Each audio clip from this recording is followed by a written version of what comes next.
Guys, welcome back to the Wall Street Bull. Anthony here. I hope you're all doing well and staying positive out there. It's never a dull and boring moment in crypto, finance, or the stock market. That is why I love doing daily market updates. Yes, now today I am back in the office. Last week was an absolute nightmare, to be quite honest with you. I had my French bulldog Gucci, who got quite ill, ended up in the the animal emergency hospital with her, and she's actually making a good recovery, which is really nice. So we all love our little pups, but yeah, it was an absolute disaster. And on the weekend, actually, I got incredible food poisoning, believe it or not, from a renowned restaurant here in Melbourne, which was another disaster. But anyway, this week's going to be a good week. There's been a lot that's happened over the weekend in the crypto markets. We saw a massive hack take place. I believe it was on Saturday evening here in Australia with Bybit, an exchange that I've used in the past, even though I wasn't really a fan of their unified trading account.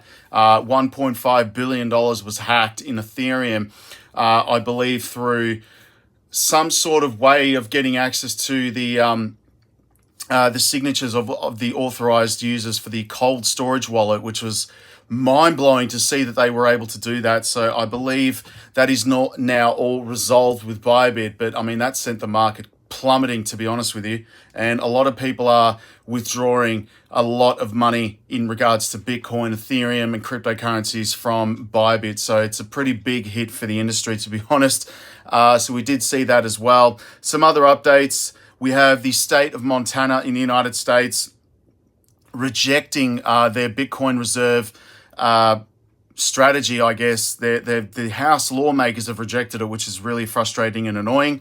But on the flip side to that, Van Eck as well has basically said a Bitcoin reserve could solve the national debt crisis, and that is in the trillions of dollars in the United States.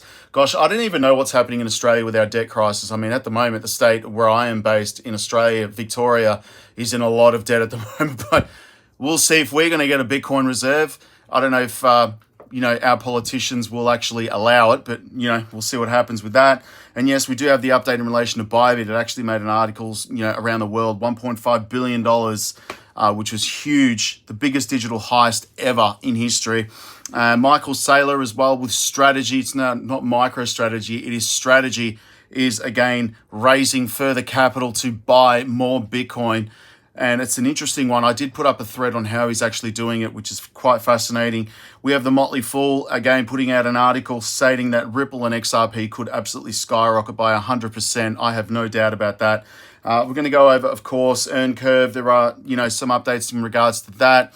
And, of course, my book, Money Never Sleeps. If you haven't gone to get yourself a copy of Money Never Sleeps, my ebook, go get yourself a copy of this, guys, at the wallstreetbullofficial.com. All of the links are below.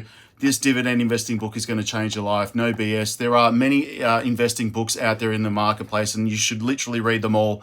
But none of them really focus on dividend investing, and which is, bread and butter to earn passive income and make money while you're sleeping. I'm not kidding. That is the reason why I wrote this book, and one of the main reasons why I'm building my investing app, Earn Curve.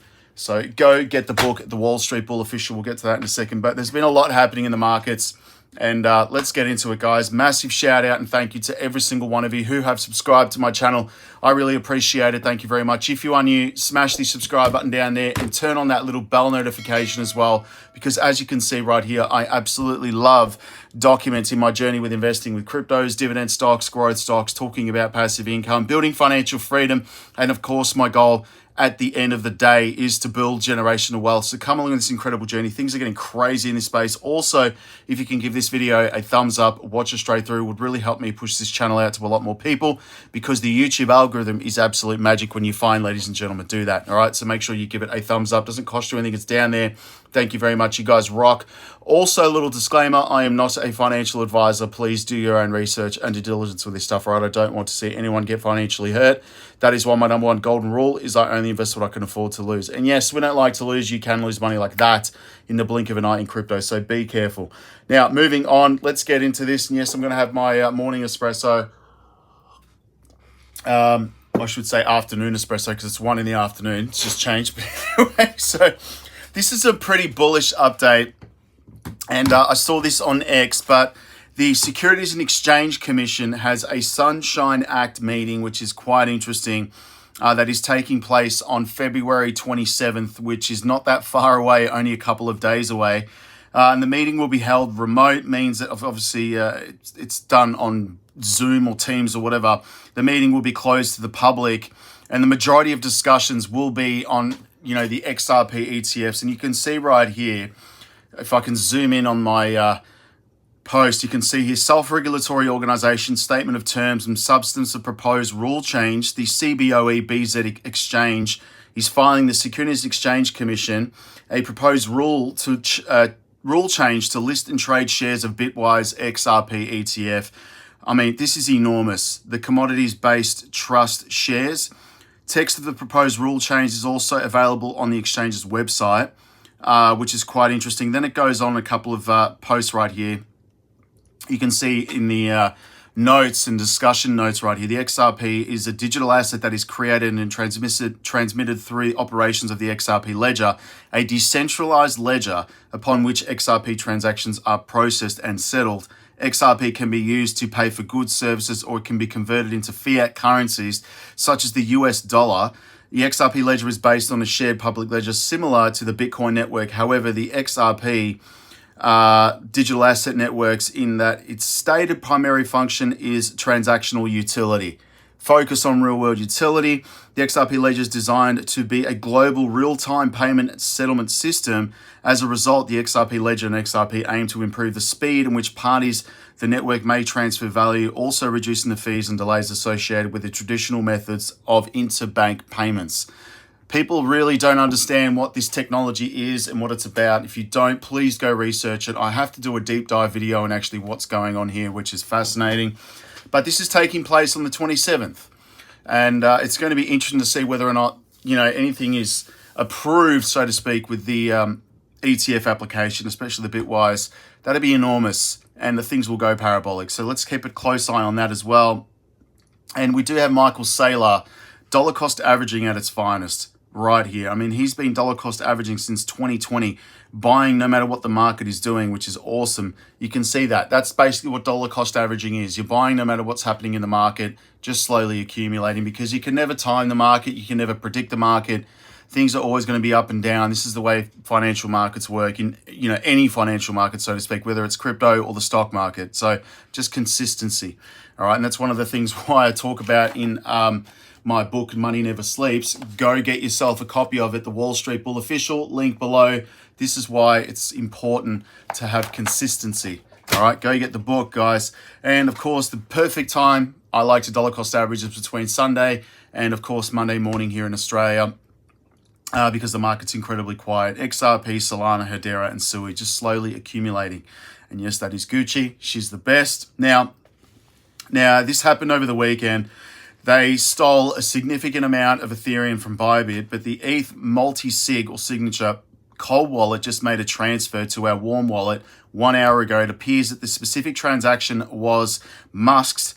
All of the signers basically saw the Musk's user UI, I should say, which showed the correct address, and the URL was from Safe. However, the signing message was to change the smart contract logic of our Ethereum cold wallet.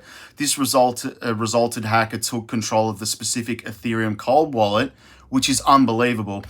We signed and transferred all Ethereum in the cold wallet to the unidentified address. Please rest assured that all other cold wallets are secure. So they actually hacked the cold wallet for Bybit, which is very scary to think that somebody can do that. But that's some incredible hacking right there. So, wow. Anyway, let's move on, guys, to CoinMarketCap. Now, again, we do have a total market cap of 3.17 trillion. Obviously, $195 billion in volume. Fear and greed index is sitting at 40. Bitcoin's currently trading at $96,137. Ethereum's $2,794. I understand Bybit's, managed to get a bridge loan to obviously cover the liquidity issues on the exchange. That was fairly significant, and they've been buying Ethereum as well, which is nice to see that. Whether or not they're going to find the hackers, who knows? But there's been a bounty, I believe, that's been put out by them to, basically trace whoever it was and get that back. A lot of exchanges also have frozen a lot of Ethereum large transactions. So we'll see. I believe someone's been trying to change the Ethereum that they stole to Bitcoin. So pretty scary stuff. We have Solana at 164 US dollars, Cardano 76 cents right now, Sui's $3.40, which is nice, XLM 33 cents, Litecoin 127 US dollars. Some good coins here, and I've got Ondo at $1.11. We have VeChain doing nothing for years, but I'm still bullish on it at 3 cents. Algorand 25 cents. We have XDC also at 8 cents. World is $1.23. Banking coins, Quant 94 dollars, which again I'm still bullish on. I've got my banking coin list, which I do share in the Patreon. Go join that as well if you wish to see some pretty cool stuff in regards to the portfolio and what I'm holding, not the amounts, but what I'm holding. All right. Now moving on, let's earn curve, guys. Currently sitting at 562 people on the wait list. It's been absolutely incredible. It is growing. So if you haven't gone to join the Founder Circle, please go and do that. Again, I'm currently in discussions with AusTrack, the Australian crypto regulator here, and it's been a mission just to get a response out of them because normally their process takes 90 days. So that application was put in before Christmas last year in December. So I should hopefully get a further response, I should say, in correspondence by the end of this month. So just working towards that. And again, I'm going primarily for the spot crypto market at the moment, integrating some cool portfolios, which is nice, crypto bundle, so to speak. And then obviously once things get up and running with the exchange, integrating the US equities, which is the bread and butter of what I'm doing here. As you can see, the exchange right here, my earn curve, you'll be able to track your portfolios. There'll be crypto bundles there as well. Two-factor authentication, fully secured, which is incredible as well. So go put your first name, last name, email, and phone number. Now, I've had a few people email in regards to the phone number situation. You need to put your country. I believe at first we'll be starting in Australia, then moving globally. That's all based on the license requirements in other countries. So you have to get licensed. It's just a part of the game. And of course, if you wish to join the Founders Circle, please do that. If you can't, it's totally cool. Whatever you can donate really helps, guys. Honestly, it's everything you've donated is still there because, again, I'm working on the paperwork. And just to show you guys, I'm not BSing about that. This folder is enormous. Look at the size of that. It is huge, guys. Huge. And it's just growing every day. So just working on that. Fingers crossed we get a response back from AusTrack very soon. So I'll email everybody and keep everyone updated in regards to that. But go join the Founder Circle. And if you can donate, please do that. Everything helps, guys. It really does. Because at the moment I'm doing it all on my own. So thank you very much to those of you that have donated. I really appreciate it. All right. Because it's going to be the best crypto exchange in Australia and globally once I get things moving. All right. Now, of course, you can go join the Wall Street Bull University. I've been posting up here some pretty cool stuff as well as my portfolios. You can get the 3 commas trading bot links as well if you wish to do that on the spot market. I've taken a break from the leverage trading because it's quite risky at the moment, but the spot market bots are incredible to trade in all market situations, all right? So keep that one in mind. We do have an interesting article here quickly on the Motley Fool, but they are predicting that Ripple, or I should say XRP, to soar more than 100% by the end of 2025. And XRP is currently the 3rd most valuable crypto behind Bitcoin and Ethereum, which is nice. And again, 2 catalysts could send its price higher by the end of this year. The SEC has been more accommodating towards cryptocurrency since former chair Gary Gensler resigned, which I'm still pinching myself about. And the agency may drop its lawsuit against Ripple. And several asset managers have asked the SEC for permission to create XRP ETFs funds that could reduce friction and bring more investors to the market. This is one thing people need to understand. Once these ETFs are approved, things are going to get pretty crazy in this space. We do have the state of Montana as well, which is quite interesting. But Montana's House of Representatives voted 41 to 59 against the bill. They could have seen the US Senate establish a Bitcoin reserve. So again, this is just one state out of 50. I think once we hear from President Donald Trump and, of course, Elon Musk and David Sachs and the SEC, I think that, once they start a Federal Reserve, the states will soon follow. But it's interesting. It is still taxpayer money and we're responsible for it and we need to protect it. State Representative Stephen Kelly said during the Montana's Feb 22nd House floor session, adding these types of investments are way too risky. Old school thinking and mentality needs to get out of politics. But unfortunately, politics are politics. And then you've got Van Eck. If the US requires 1 million Bitcoin by 2029, it could offset $21 trillion in debt by 2049, 18% of the total US debt, according to Van Eck. So a strategic reserve would be very beneficial. Again, they should do it.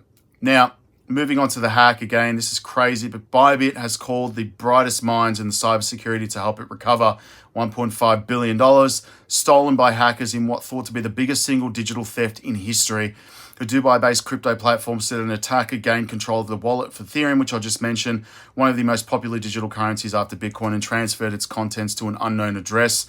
Bybit immediately sought to reassure its customers of their cryptocurrency holdings were safe, and its chief executive said on social media that Bybit would refund all of those affected if hacked. The currency was not returned. So they do have significant capital behind them. So I believe they had $20 billion in assets, so they could well and truly cover it.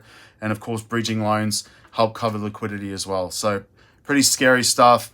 Michael Saylor, again, he's planning on buying more Bitcoin. The cryptic post sparked speculation that Strategy is preparing a massive $2 billion in Bitcoin purchase following its latest fundraising move, which is a lot. And the company's strong Bitcoin-focused strategy has not only boosted its stock price, but also influenced more than 70 publicly traded firms. Strategy, previously known as MicroStrategy, may be preparing for another big Bitcoin investment. Speculation grew after Michael Saylor posted a subtle hint on social media on the 23rd. And I don't think this reflects what I got done last week, Saylor wrote. Given it's his history on posting similar updates before major buys, the crypto community quickly speculated that Strategy was gearing up for another acquisition. And he's doing this through bonds, which is interesting. So you'll issue a bond, convertible notes. So basically people can just buy the stock, which is just a money printing machine. So he's quite intelligent for coming up with this strategy. There you go. Anyway, moving on, let's get to X. There's not a lot happening in here, but I just want to say thank you to those 7,949 people. We're almost at 8,000 on X. So thank you very much, guys. I really appreciate it. If you haven't gone to subscribe to my X page, go do that. Yes, this is Earn Curve right here. You can watch the preview of it on my channel. Thank you to those 8,000 people that have watched that. Got to break 1,000 on the wait list, so go join up. Standard Chartered predicts predicts Bitcoin at 500K before Trump leaves office. We'll see about that. I think that'll definitely happen once the reserve is established. I mean, it's still new. I mean, he's only been in power for basically a month, so give it some time. BlackRock Spot Ethereum ETF now holds 1.3 million Ethereum worth over $3.6 billion. 19,000 Bitcoin was withdrawn from Bybit, which is a lot. And again, yes, that is Drake's slipper that someone threw. Oh, I should say he threw at a drone at Crown Towers, which is not a very good hotel, and the people that run it are not nice. I'm just saying, I don't care. Horrible. I'm going to play this. I want to see if it works in my headphones, but this is Cynthia Lummis calls the US to sell its gold to buy Bitcoin. Have a listen to this. We're talking about trying to reduce costs. How much would you spend on Bitcoin as part of this reserve? We wouldn't have to spend any new dollars. We have reserves at our 12 Federal Reserve banks, including gold certificates that could be converted to current fair market value. They're held at their 1970s value on the books, and then sell them into Bitcoin. That way, we wouldn't have to use any new dollars in order to establish this reserve. The United States already holds over 200,000 Bitcoin in the asset forfeiture funds. So that would be the initial source of Bitcoin. Pretty wild to think that. And I just saw this as well, but apparently President Joe Biden, former President Biden, administration lost track over the seized Bitcoin. How? Anyway, unbelievable. Now, interesting here, we have Donald Trump Jr. looking forward to speaking at the DeFi World 2025, or Decentralized Finance, which is nice. This is crazy as well. ARK Invest, Kathy Wood is incredible. Really, really good role model for younger women to get into this space. I'm just saying. ARK Invest's latest report suggests that Bitcoin is on pace to meet its 2030 price targets. The bear case is $300,000 US. Base case is $710,000 US. Bull case $1.5 million US. Unbelievable. Now we're going to end on Brett Garlinghouse. Have a listen to this. This is bullish. Thank you, Jack, for this video as well, by the way. Once every 2 weeks. It comes down to the friction of payments. And if we can remove the friction of payments, why can't you get paid every day? Or even more crazily, why don't you get paid every hour or every second? You can have a stream of value showing up in your whatever repository of value. Now, why you need to get paid every second, I'm not sure. But I do think there's a lot of dynamics that have been built around getting paid every 2 weeks or getting paid every month. And as we remove the friction of payments and make that dramatically easier, I think you're going to see secondary and tertiary effects that are very difficult to predict, just like we couldn't have predicted Grab 20 years ago. Very, very cool to see that, guys. And that is pretty much it for today's news. Thank you very much. Go join up to earncurveinvest.com, my obviously investing app that's coming very soon. And go grab yourself a copy of Money Never Sleeps. This book is incredibly bullish and will change the way you think about investing on Wall Street for passive income. All right, guys, stay safe. Have a good night, good evening, good afternoon. If it's morning, have an espresso wherever you are in the world. Peace out, guys. Take care. Bye.